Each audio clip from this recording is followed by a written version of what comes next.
Okay, Chevra, we're going to get going. Welcome, everyone. Great to see you guys inside and warm on this cold, windy day here in Toronto, Thornhill, Canada. We're in the story, Maisa of Chochom Vetam, the story of the sophisticate and the simpleton. And we are right now, if you're following along in Rav Shalom Arush's book, we are on page 59. And we're about to get into some more awesome inyanim today. Especially we're going to really start to get into the kishkes of Rav Arush's shitas on this. We didn't speak much from Rav Arush's book yet in the first two shiurim. But in this one now, we'll get into some of his ideas as well as some of the other ideas from Rav Kivak and the Rimzei Maisius also. Okay, everybody ready? Here we go. So when we last left our heroes, so the Chochom and the Tam were boys, young boys in their houses, the houses of wealth, spiritual wealth and security. And as they got older, the wealth of their father's houses diminished.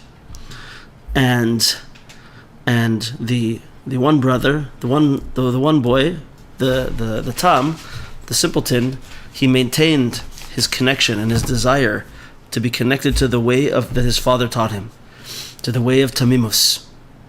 But the other boy, the Chochom, he started straying further and further away from the spiritual security and wealth of his father's house and began to go and search after his own Chochmah, his own wisdom. And we saw many amazing things last time. And we're going to pick right back up where we were and keep going. We got a few more fantastic statements today. Maybe you'll remember last time we had one of our statements was, do something good now.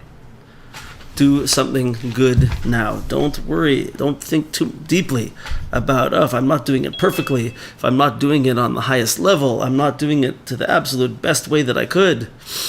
Right? I'm not connecting. I'm not becoming enlightened. Right? So therefore, I might as well not do anything. We can live a life of never accomplishing anything, never connecting, never becoming close to HaKadosh Baruch Hu, never nothing. Do something good now is one statement we had last time. And we also had from last time, stay in your lane. Don't try to be someone else. Don't try to get too caught up in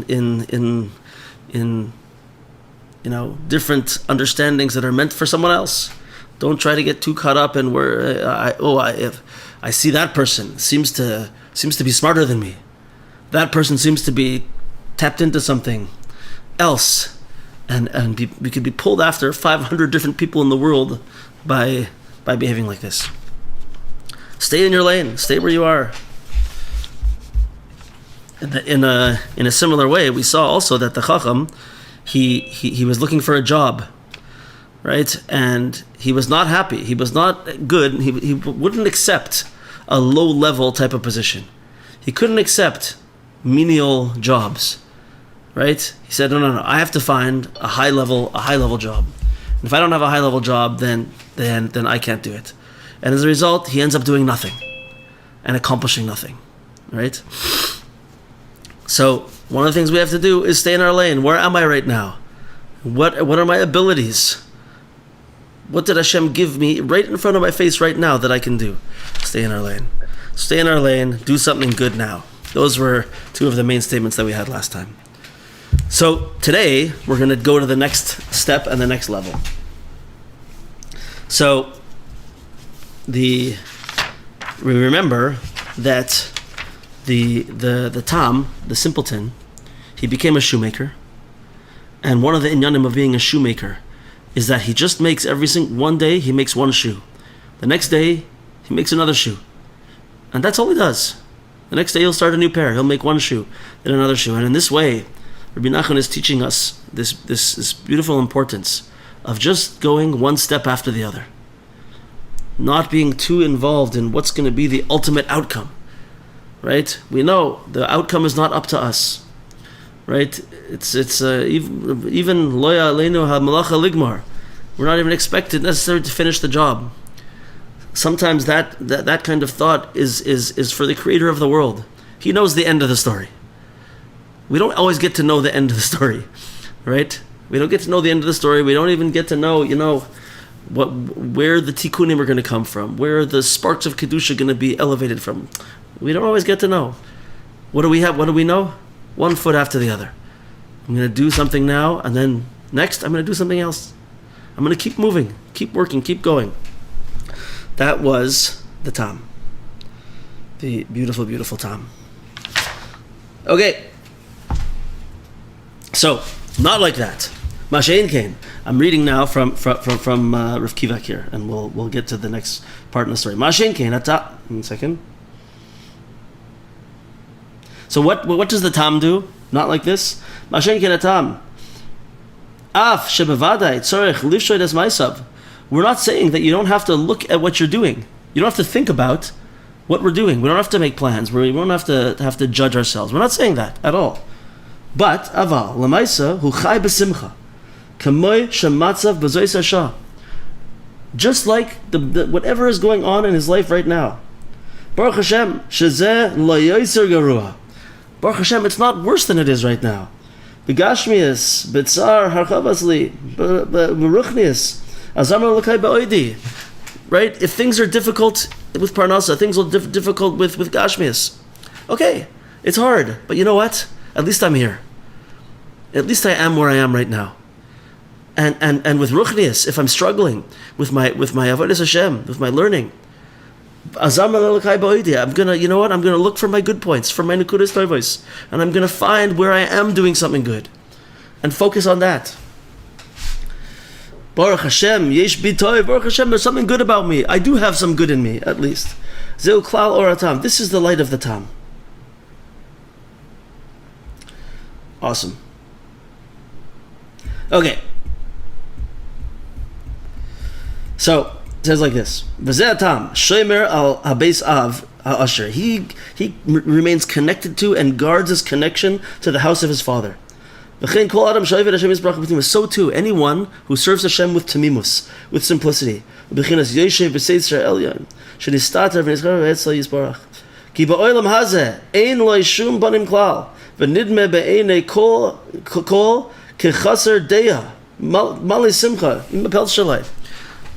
this is an important point.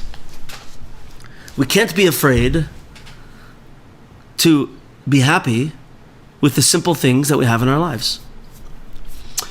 Have you ever recently been involved in a situation or met a person who is upset with you because you're too okay with things? You're not upset at like, I'm going to use this as an example, even though I try to stay away from this as an example. I'm going to use it anyway, so don't get mad at me. But there's hardly anyone who's too upset about COVID these days. It's almost not even on the news anymore, Baruch Hashem, right? But did you ever see such a situation where someone couldn't stand it, that you were just able to go on with emunah and just be okay and just be happy and be like, I'm not thinking about this. I'm not going to allow myself to be pulled down constantly about what could be. Who knows what's going to be, right? Even when it was bad, person can't stand it. They look at you like, oh, well, clearly this person must be stupid. Obviously, they don't know what they're doing. They don't know what they're talking about. And you could take this. It doesn't have to be COVID. It could be anything, right? Mamish could be anything. Why? Obviously, if you're just okay with the way things are and you're just happy, there must be something wrong with you and you must be stupid. Don't let such thoughts pull you out of that beautiful, beautiful, sweet simplicity. Because that sweet simplicity is where it's at. That is where it's at. And you're not dumb. You're still thinking about things. And you're still making good plans and deciding to live your life in a good way. But while you're doing that, you've made yourself a deal that I'm going to just be happy and okay with what's happening. I'm going to be okay with it. I'm going to be b'simcha my whole life. He says, "V'nidme be'enei kol kechasar deya." You appear to everyone else like you're lacking brains. This is the person who's living a happy life in the world, a wealthy life, a spiritually wealthy life. There's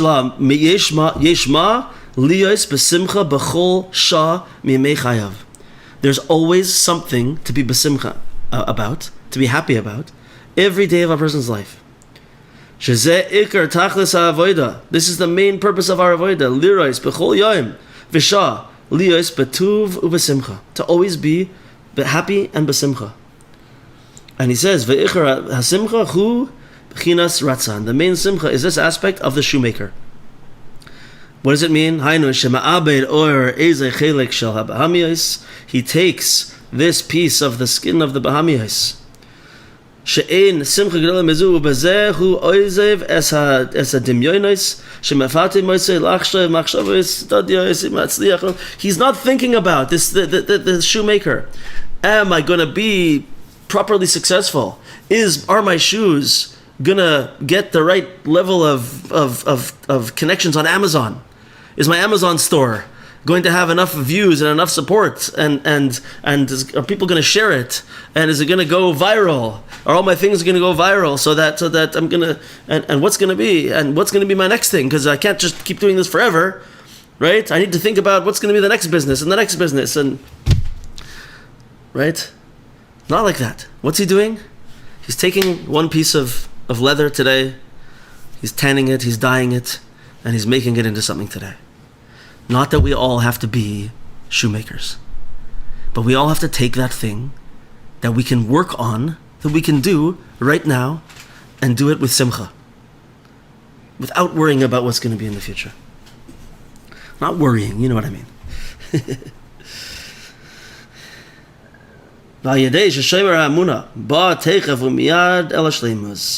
And it's through this that a person comes to shleimus. Okay, that's where we left off. Let's look now, the next part of the story. So, in the Hebrew it says like this: Chochom, shayabar havana loy haya retzonei lasek b'melacha peshuta kazu. The Chochom, the wise one, he was a bar havana. He had a sharp mind. So, page 59, second paragraph of the story in the Garden of Wisdom. And the clever one, who had a sharp mind, did not desire to engage in common handiwork like this. He did not want to do the common handiwork. Okay, we're going to get to something good here. So, like this.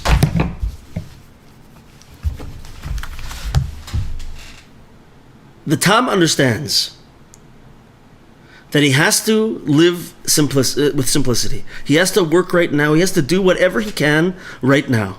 But the Chochom does not hear this. He doesn't remember what it means to live a life of spiritual wealth.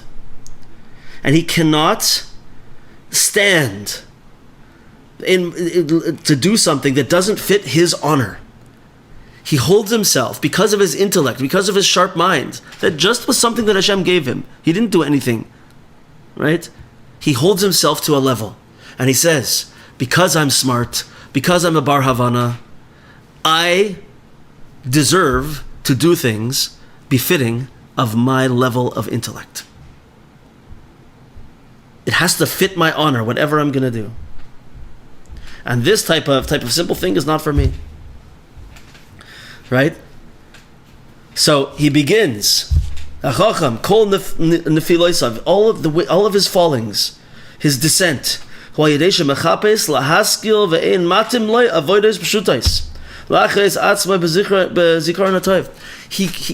lives like this. He's only looking for high-level things, high-level understandings, high-level employment, honor, all of these types of things. And because of this, he cannot engage. He refuses to engage in simple avodah, simple work. He feels that it's beneath him. And this is the beginning of his fall, when he decides that it's beneath his honor to do simple work. It's beneath his honor to do simple work. So what happens? he doesn't do anything. What's simple work? Simple work in Avodas Hashem, you know what it is? It's just trying to be besimcha. This is simple Avodas Hashem. Just giving a little tzedakah. That's simple Avodas Hashem. Just trying to pray sincerely. It's simple Avodas Hashem. This Chochom feels that this stuff is beneath him. I can't do this. I have to reach for the stars. Right? I can't learn a story. I have to go to the deepest Kabbalah. I have to go to the deepest Likutei Moharan even. Why? Because I have to understand it, and I have to show everyone that I can understand it. I'm not going to be one of these Breslevers who wants to be happy and wants to be besimcha. That's not for me. I am a Talmid Chacham. You can imagine such a person walking around with a nice hat. I also have a nice hat. Walking around with a nice hat, and you know, if you seeing someone in the street, happy and dancing. Maybe, you know, you ever been in Eretz Yisrael, and you'll see sometimes a group of people will just be dancing or singing. Usually it's Nanach Breslevers, right? And they're happy. They're mamish happy. B'simcha. You can just imagine a certain very a Talmid Chacham who holds himself in very high esteem, walking by and looking down and saying, ugh, well, that's not for me. I am a person of wisdom. I am a person of high-level Torah. Dancing, singing, and happiness is not for me. It's beneath me. Right? Ki haklal hu shebechol eis yesh la'adam ma la'asos kol yemei chayav. So he doesn't do anything. And the klal is that there's always something to do. There's always something to do right now. There is always something to do. Such a person is never satisfied, is always looking for the next thing, something higher, something better, something deeper. And because they're always looking and they never find it, they don't engage in anything. There's always something to do. Okay, so what happened? So we're going to move on to something very interesting here. The next thing that it says is Vayishev b'daitoi sheyelech ba'olam v'yistakel ma lasos v'yhoylech u'meshoytet bashuk. So he decided in his mind that he is going to go out into the world and look for something to do. And so he went and wandered through the marketplace. Look on page 59 in Rav Arush. So there's a lot to talk about here. Let's start with Rabbi Arush, with what Rav Arush says in the second from last paragraph on that page. So what does he do? This person, he now goes, he's trying to decide, what am I going to do? So, is this a bad thing? Rabbi Arush says, thought before action is certainly praiseworthy, especially before major decisions. We have to think. Once again, the Tam is not stupid. The Tam is not a person who doesn't think. But that thinking needs to be in the realm of Vayishev b'daitoi, of this Breslever concept of Yishuv Hadas, which means emunah and clarity connected to Hashem. Emunah and clarity connected to Hashem. Divine. So Rav Arush says, however, the moving force in one's contemplations and considerations, what Rabbi Nachman calls self-composure, should be divine wisdom and not one's own wisdom. Whereas divine wisdom leads to truth, one's own wisdom leads to repeated mistakes. So this guy thinks that he can understand what he should do and make major decisions without prayer and without consulting Hashem. We're coming now to one of the main points in the whole book that Rav Arush brings down. And it's connected very much to Rav Arush's, he's always talking about emunah. But the thing that the Chochom is missing is what he calls in English over here, personal prayer. He's missing hisbodedus. He's not talking to Hashem. He's not looking for divine wisdom. He's going out and just trying to see what he can find. Using his own wisdom to see what he can find. Oh my gosh, I know, I've known a few people like this, but I need to see that people just have to go through it. Where a person is going through a big life change. And things are difficult, and maybe there's legal matters involved. Maybe there's family matters involved. But this person has got it all figured out. And they're going to go and they're going to get this lawyer and they're going to do it this way and they're going to use the system this way. And you know what happens? They find that they don't know the system as well as they thought they did.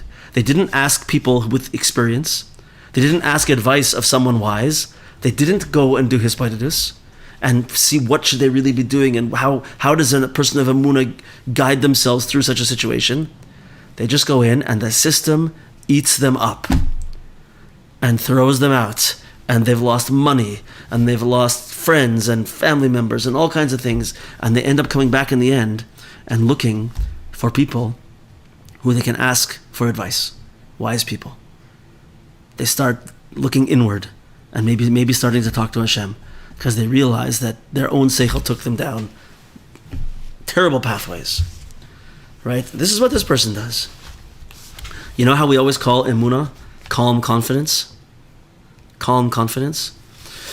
A person who goes and spends time in hisbodedus comes to the state of yishuv hadas, of clear thinking.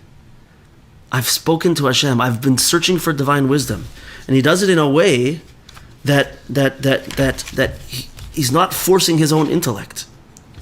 Do you remember we talked before about hisbodedus?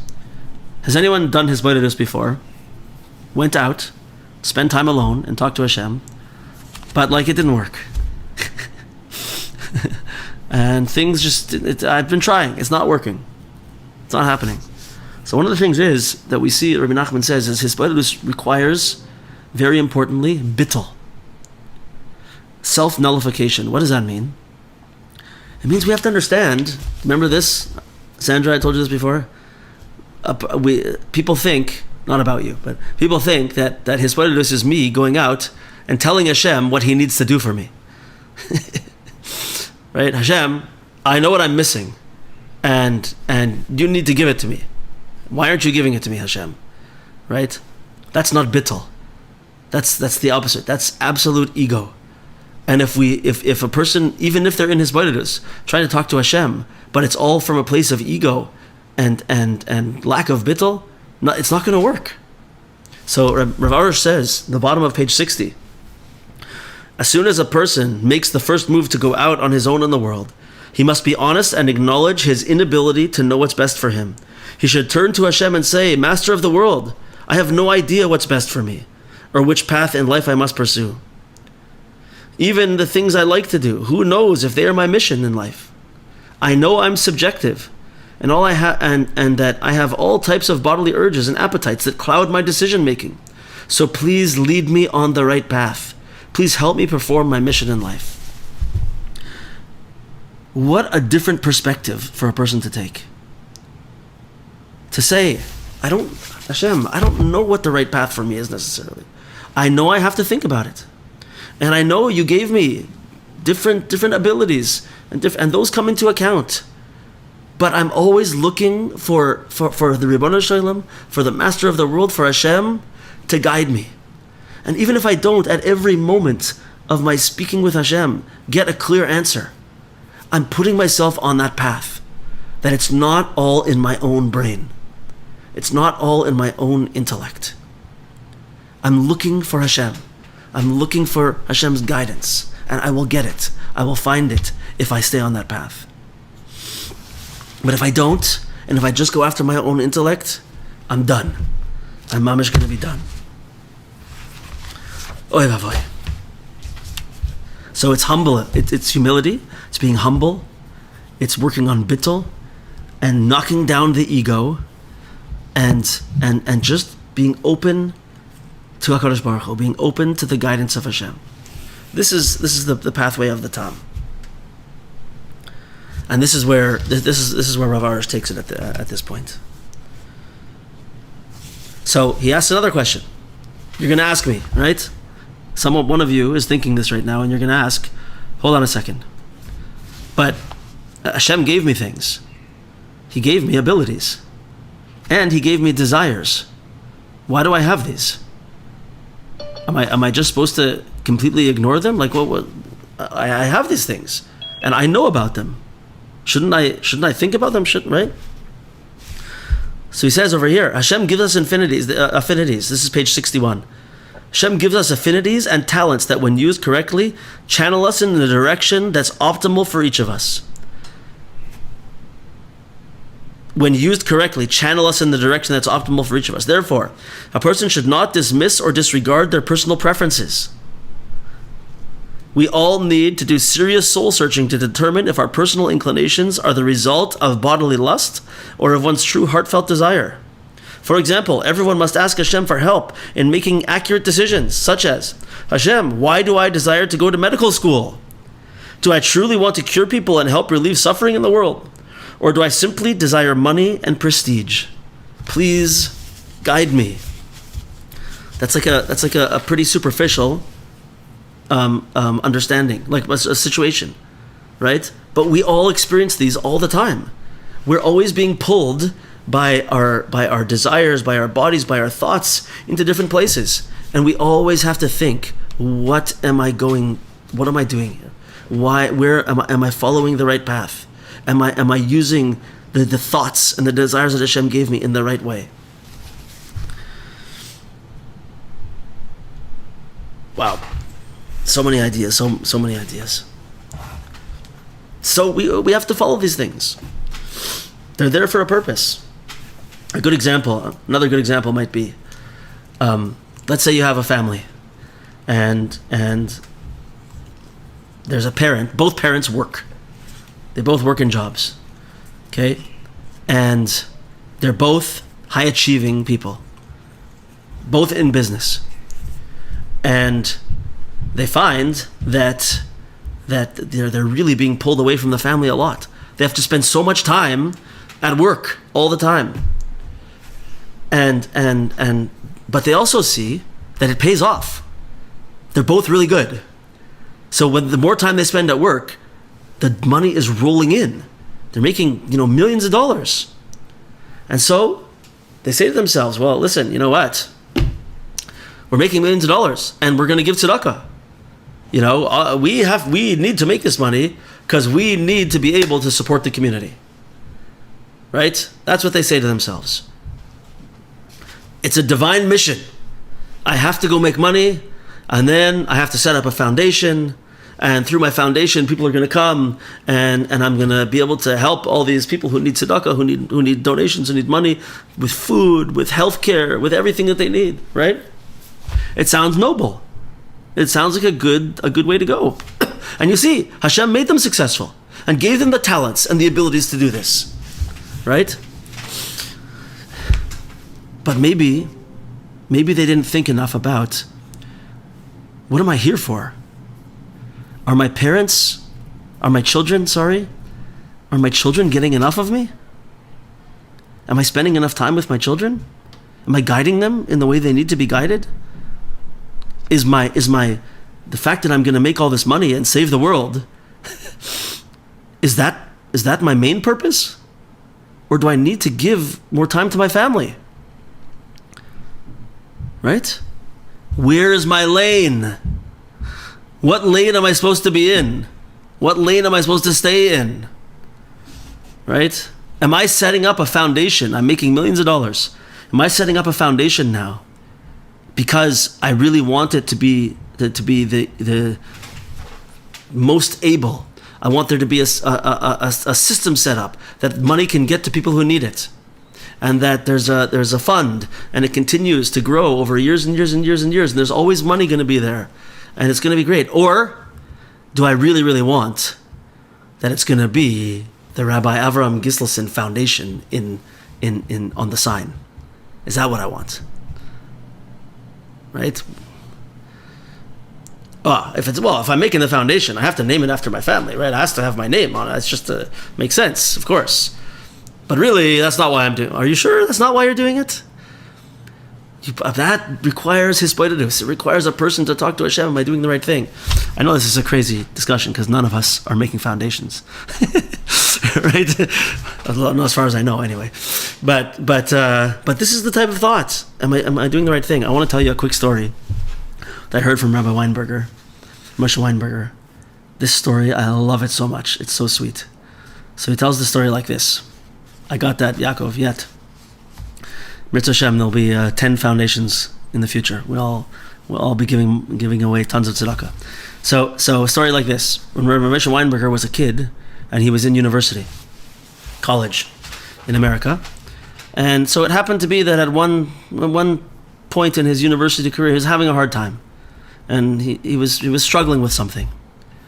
And so one day, it's the middle afternoon, and he's like, I need to talk to my father. So he calls his father's shop. His father owned a dry cleaning shop. And his mother went to work there also. And so he called the shop in the middle of the day, and his mother answered the phone. And she said, what's going on? What are you calling in the middle of the day for? And he said, I'm having a really hard time. And things aren't going the way I want them to go. It's difficult for me. I really need to speak to Tati. And his mother's like, it's the middle of the day. The shop is busy people here. Are you sure you need? He's like, yeah, it's really hard for me right now. I need to speak to him. Can I please speak to him just for a few minutes? So she puts the phone on hold. And the father comes back onto the phone and asks him, what's going on? Are you okay? Is everything okay? And he speaks to his father for like an hour and a half. And his father helps him, really makes him feel better. And so he comes home, later that day or that week, and he walks in the door, and his mother is upset with him. His mother says to him, what are you doing calling the shop in the middle of the day? Don't you know your father works? He's got to make money for the family. And he's like, well, I just was having a hard time. I just wanted to speak to him for a little bit. He's like, do you know what your father did? When he heard that there was something wrong and you needed to speak to him, there were people in the store. He put the phone on hold. He asked everybody in the store to leave, put the close sign on, locked the door, and shut the store. And so he could speak to you for a couple of hours and help you. And so Rabbi Weinberger felt terrible. He's like, oh my gosh, that's what I didn't mean for him to shut the shop completely. I just wanted to speak a little bit. So he went to apologize to his father. And he said, Tati, I'm so sorry. I didn't mean for you to close the shop. I didn't want to take, your business away. I wanted to speak and whatever. You know what his father said to him? This is a Chochom, the real type of Chochmah. His father said to him, why do you think I go to work? Everything I do is for you. Everything I do is for you. I'm not going to work to make money except to help you to be successful, so you could have a future. And if you need to speak with me, if something's going difficult, that's the only reason that I'm here. It's a little bit of a different perspective than that family where the two parents are working so much and they just need to make so much money in order so that they can save the world. Right? What about that child? What about those people who really need you? We can't forget about those people, and with divine guidance, with hispodidus, with advice from wise people, we can help to see what's important and where we can help to see where our lane is. The lane that we're supposed to be traveling on. It's a good story, right? I love this story. So this is what this is not what the Chochom does.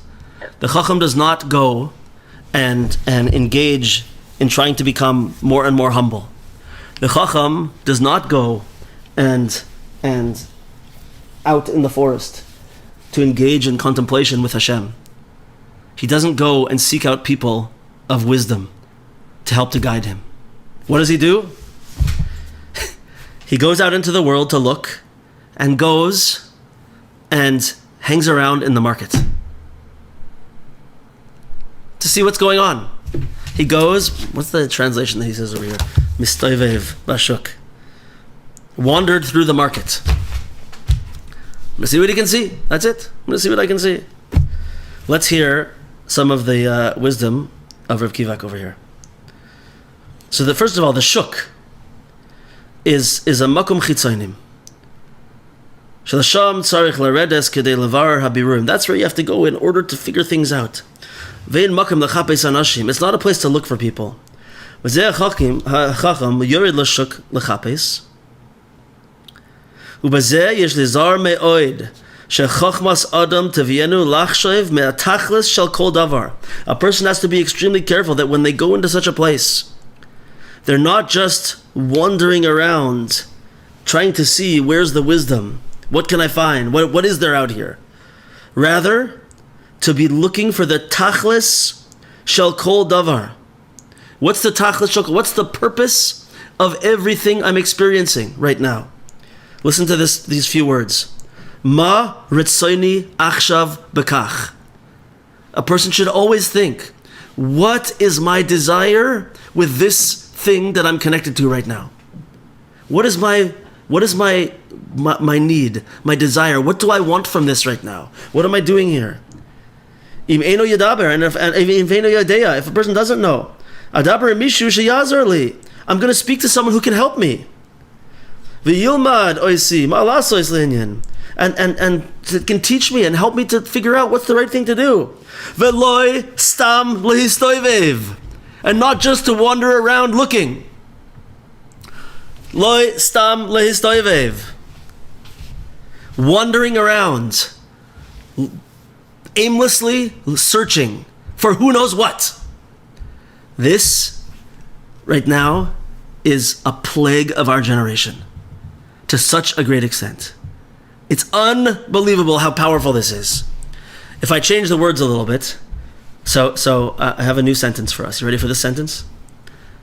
Stop aimlessly searching for purpose. Change one word. Stop aimlessly searching and scrolling for purpose. What do we find ourselves doing? There's a close to infinite amount of content out there. We could literally spend 100,000 lives looking through all of the different articles and advice, pieces of advice, and videos about this and videos about that, and now with artificial intelligence, it's going to become way worse. There's just going to be endless streams of fake consciousness that we could literally spend lifetimes being mistoivev through, just wandering through the markets. What am I going to see? You know, a person, you can have people, there's people shop different ways, right? There's an idea that certain people, they just go shopping. Why? I just want to go shopping. I don't need anything. There's nothing in particular I want to buy. I just want to shop. I'm not necessarily saying that's terrible. You have to shop, you have to get stuff every once in a while, right? You have to get what you need. But some people just have this thing about shopping. I need to go shopping. And so they're going to go to a mall and they're just going to wander around. Be mistoivev in the shuk, in the mall, and see, oh, maybe this, maybe this, maybe that, maybe this, maybe this. Right? I happen to not think that that's the best use of someone's time, but it's not the worst. It's not so terrible, right? Maybe it's better to be like, okay, I need something, so I'm going to figure out what I need, and then I'm going to go look around to find the right thing of what I need. Get first in my mind what I have to do. I spoke to someone not too long ago who has a lot of big problems. But one of them is that they're a compulsive spender, and they're like kimat a hoarder. Their house is filled with junk, like piled up, and they have like hundreds and thousands of sealed boxes that they've actually never even opened because there's too much stuff. Right? And what do? They just want to be shopping, period. Not that there's something to get. Oh, I gotta buy, I have to buy, I want to look at this, I want to look at that, I want to look at this, I want to look at that. Mistoivev in the shuk, hanging around the shuk. And so this person's house is cluttered and filled. It's a mess, and you can't make heads or tails or anything. Right? So too.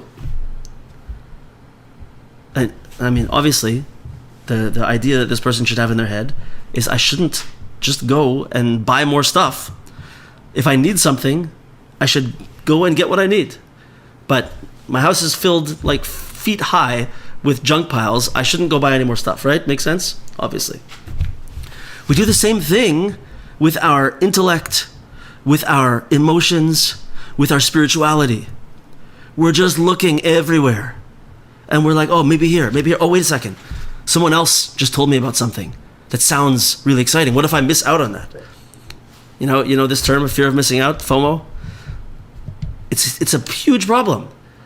Oh, what if the wisdom that guy has is some? What if someone else that I know knows the wisdom from this person, and I don't know it, but I want to be able to talk to them about it. I want to show that I also know it. So I need to learn that. I need to study this. I need to study that. I need to go everywhere to develop all the types of wisdom, all the types of spirituality, all the types of self-help, everything I can do, personal growth. And my consciousness becomes the house of a hoarder. It's so filled up with all kinds of different junk. Sometimes it's good stuff, but it's so filled and nothing makes any sense. I can't think. I can't be clear. I have no idea where my life is going because it's just a gigantic pile of junk. We're calling this person the spiritual and intellectual hoarder. Yeah? That's what this person is. Someone sent me something today. This is a good example of this. Sent me something today from a certain rabbi, a certain group. And it was a whole thing that was, very choppy, very verging on a little bit crazy, and very fear-based. Just all this negative stuff that this is happening, and this is it's the end of the universe, and this is negativity and day of hate, and this is, right? And when a person takes that in, the person showed this to me, and the person already knew, smart person, was like, this is not for me, right? And I was like, you're absolutely right. Stay far away from this. It's just clogging everything up. Did you see what happened? There was this thing called the Day of Hate this past week, right? I don't want to talk about it too much. But some people, who didn't know anything about this? Like 99.9% of Canadians had no clue about the Day of Hate. And you know what happened in Canada? Almost nothing. You know what happened in America? Almost nothing. But you know what happened to a huge percentage of Jews? They got whipped up into a frenzy of fear and lack of emunah, and people didn't leave their houses, and people didn't go to shul. Of course, you had many Jews who said, no, we know that we have to stand proud and we have to be strong. Many people did this, of course, but many people just shut themselves down with fear. Why? Because there's no contemplation, there's no humbleness, there's no talking to Hashem, there's no getting advice from wise people. It's just the flow, hoarding information, hoarding news, hoarding spirituality, hoarding everything. And it's a mess. You guys with me on this? Yeah? So this is Leis Toivev. We cannot keep scrolling. We cannot keep searching. This is what the Chochom does. He goes out into the world and out into the marketplace. I can't believe that this story existed before we had our current, existence of social media and just media in general. That's so much stronger than it used to be. It's like now it's so poignant and it makes so much sense to us. It's like he's talking specifically to us, right? Remember back in like the 70s or 80s? It wasn't the same. There wasn't so much you couldn't absorb. There wasn't so much information. The guy, you heard the news once a day and it was just news, like facts that happened. It was very different. Now we're being totally pummeled with so much. Being b'shuk. Anyway, this is what I think very powerful. Okay, so what happens with the Chochom is that he keeps going and he sees that everything that's going on, and he says, the first thing that he says is, I can't be a shoemaker. I can't be such a person. And so the first mistake he makes is that he takes himself out of the realm of simplicity and simple avodah. That's the first thing that he does. And v'zehu tachlis hanafila, shalei chochma oizev legamre es tachlis. These are powerful words. When he decides who pasal es kol hamalachos apshutais ad shelo chipes klal malacha, the Chochom says, I am beyond all of this type of work. To the extent where he's not even really looking for work anymore. He just goes out to wander. Right? By saying, all this work is beneath me, he's actually taken himself out from the realm of malacha, of avodah, completely. He's not even looking for work. So he says, "V'zeu tachlis hanafila." This is the essence of his fall over here, of his first descent. Sha'adei chochma oizev legamre es tachlis. Through his wisdom, he's completely abandoned the entire purpose of everything he was trying to do. He's abandoned the purpose. The purpose is for him to find a job, to work. But because of his wisdom, he's doing nothing. Absolutely nothing. So this is what it's like for a Jew. This is what we said before. V'chein, b'avodas Hashem. Also in our serving Hashem. Yesh avodos peshutas. There's simple avodah. Lis yageya b'tefila. To put in energy to prayer, to davening. V'lios b'simcha. To be b'simcha. V'yesh adam chochom shezeh loy matim loy ki hu chochom. And this is the guy we're talking about before, right? We got to name all these guys, all these characters that we're coming up with over here. The guy who walks around with his nice long coat and a nice hat. I'm saying I have these nice coat and a hat, right? But he holds himself to be superior, and he sees some people davening with energy and singing, and he's like, I don't do that. I'm too important to engage in such lowly behavior, right? He loses everything. He can't do simple avodah, or he will refuse to learn something that seems more simple. So this is where he finds himself. So let me ask you this, the last point for today, something a little bit scary. We can see sometimes we get led into a dark place when we find ourselves in this realm, like this. So listen to these words. When a person doesn't have the power, the strength to be able to strengthen his intellect, let's say. So, for example, I'm saying like this. This is the way I'm understanding this. A person doesn't align with their own expectations of themselves with regards to intellect and wisdom, enlightenment, achievement. I've set myself up that the place that I need to reach is higher than who I am. I'm only going to engage in spiritual endeavors for the purpose of, ecstatic enlightenment, meditative bliss. I'm only going to engage in ruchnius, in mitzvahs, if it's going to get me there. And I see that it's not getting me there. I'm only gonna take a job. I literally know a person who is literally going through this right now. I've been already a successful business person, so I can't just take any job now. I can only be the boss. I can only be a CEO. And so the person's been out of work for 5 years, and everything that he comes across makes this person feel like I just can't do that. They have nothing. Because they can't reach and align with the expectation that they have set for themselves. The unreasonable expectation they've set for themselves. I will never be happy with myself. I'll never be comfortable with my life if I don't, have a successful business and a big house and nice cars, and I'm the one giving out the money to all those who need it.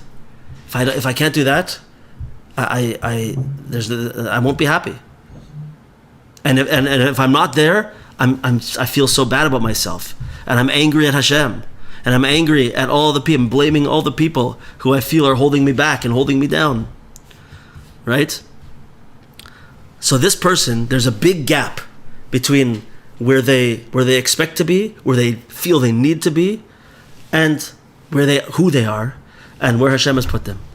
This is a very good example of yes, Rabbi Yaakov, a lack of humility, but of someone who is oblivious. They're not only not staying in their lane, they're oblivious to where their lane is. Right? They have no clue whatsoever. And so, such a person is going to fall into what? Into some type of atzvus, some type of sadness, some type of depression. Because I'm always angry. I'm never happy. Because nothing is where it's supposed to be. Nothing is where it's supposed to be. The opposite of the tam. Nothing is where it's supposed to be. So such a person, he says, V'yesh bazeh even negev sha'amalek mapiloi. This is where the even negev, you know what this means in Hebrew, anybody? It's some type of smiting stone. I don't know exactly what but this is the weapon that Amalek takes up to totally knock a person out. Laleches, lishon, olechol. To go, where does a person find themselves falling into? Oversleeping, overeating, sleeping and eating, falling into these realms. These are the dark places where we go. Where when we feel so unhappy with ourselves, where we're so disconnected to the inherent simcha in everything, and the current moment, that people eat and get overweight and get more unhappy because they're filling something up that cannot be filled with food. Just trying to fill a hole, right? I can't get up in the morning. I can't. I'm just gonna go. I need to have a nap. Right? Why? Because I can't. I'm not happy. I don't want to be awake. I can't take the place that I'm at right now. I'm not happy. I can't accept where I am right now. It's literally the opposite of the tam. This is what happens to the Chochom. And he forgets the simple advice to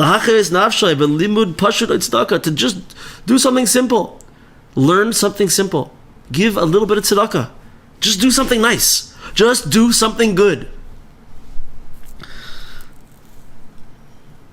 Kan ha'adam toyeh k'she'eno oiseh ma sheken yachol. This is the mistake a person makes when they don't do what they are able to do. They don't do what they can do. I'm so involved in wishing that I was over there, I don't realize that there's something I can do right now. Right? What if I can? You know, what's a couple things that we said? You know what I can do right now? Okay, so I'll go and I'll volunteer somewhere. I'm going to go, you know what? I got to call my mother. I got to go call that guy who's lonely. You know, I have a friend that I have who's always lonely. I'm going to call them, do a nice mitzvah. You know what? I'm not going to be able to make $1 million this year. So you know what? I'm going to take that job that's going to give me, $50,000, $100,000. I can do it. That's something I can do. Okay, I'll try to move onward. But such a person misses this key piece of advice, that they don't do what they actually can do. This is the beginning of their fall. B'yishuv hadas she'eno yishuv das klal. They don't have any settled mind. V'Rabbeinu HaKadosh ma'or rasano. Rabbi Nachman is awakening us, arousing us, lehinatzo mizeh hatos, to be saved from this mistake. This first mistake, Veloy nifsol kol hamalachos hapshutais. We must not decide that the simple things are not worthy, are beneath us. We must have this idea, I have to do what I can do right now. What can I do right now? What a powerful, powerful, powerful piece of advice. It's mamish the best. So there's two choices. It goes along very well with what they call nowadays victim mentality. I can look around the world and I can blame everybody. I can say, oh yeah, it's these people. I can't believe these people are not giving me a job. I used to help people when I had money, and now no one's giving me a job. I can't believe that these people over here that they're helping the other person and they're not helping me. I can't believe that my parents didn't help me to get back on track. How come they couldn't take over my debt? How come they didn't guide me in the right way? If only they would have raised me better, I wouldn't have made such mistakes. How many people blame their parents for everything? Right? How many people are angry at Hashem? Hashem, why? How come you're not getting me out of here? This is not where I'm supposed to be. I'm telling you, Hashem, this is not where I'm supposed to be. Blaming everybody else. This is the Chochom. This is the beginning of the Nefila of the Chochom. Whereas if that person would this is a really important little just technicality over here. But he says like this, that if the person, we'll end with this.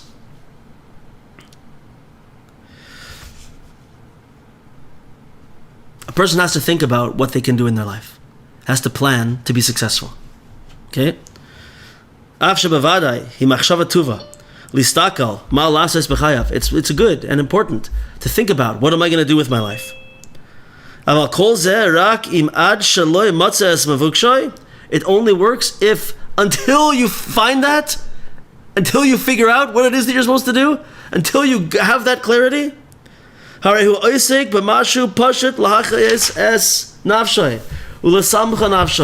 You work in something that you can do to give yourself life, to give yourself simcha, to be doing something. This is the technicality, the important point. Until, through the fact that you started doing something, you started trying to be happy with something, you're going to go from level to level. That's how you're going to go. That's how you're going to move from level to level. But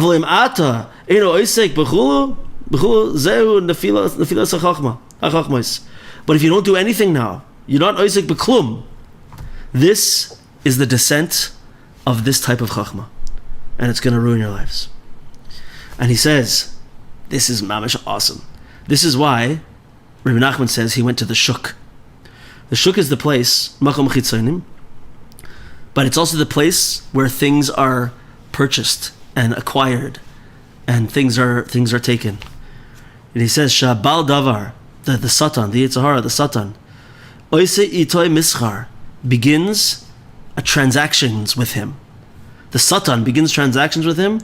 Liknois mimenu nitzoitzim nefulim Rachman al-Tzon. To take from that person those sparks of Kedusha, of holiness, that he could be elevating, that he could be shining. When he puts himself into the situation, he goes to the shuk, he goes to the marketplace. And now those essential parts of that person that could be shining are going to be acquired by the negative forces. And it's the beginning of his descent. So, I think, if I could say, at the end of today's discussion, the two main points that we're coming out with is that it's good for us to think about what we're doing with our lives, what we need to do in general, at any crossroads in our life, right? But it must be directed to Hashem, and it must be that we ask wise people for help. We have rabbis and rebbetzins and friends who are wise, right? Chaverim, friends who are wise, and we go to the tzaddikim, Rabbi Nachman, and we do his bodhidus. We talk to Hashem. That's where we aim our thoughts and everything that we do. Then we're directing our thoughts in the right way and our plans in the right way. We don't go and wander in the marketplace, aimlessly looking and searching. Oh, maybe I'll find this, maybe I'll find this, maybe I'll find this, maybe I'll find this. Scrolling, non-stop, looking. We don't do this. That is going to be what takes us out of of our lives and puts us on the descent of the Chochom. That's the first thing. And the second thing is, I think we're going to see this over and over again, is at every moment in our lives, Hashem gives us something to do. And Hashem gives us something that we can be happy about. It's always there. There's always something to do and something to be happy about. And if we choose to do that, no matter how low it seems, no matter how beneath us it seems, then from that place of enlivenment, of doing something good in the world, and doing something to make me happy, I will be able to begin to go from level to level to level to level. But not if I blame the world for everything and live in a state of sadness. That, I think, is the main points of this portion of the story. Okay, everybody, have a super amazing week, and Mirza Hashem, we'll see you soon. And that's it. Purim's coming, right? By the way, I didn't say this before. This story, by the way, is the story of Rabbi Nachman that's connected to the holiday of Purim.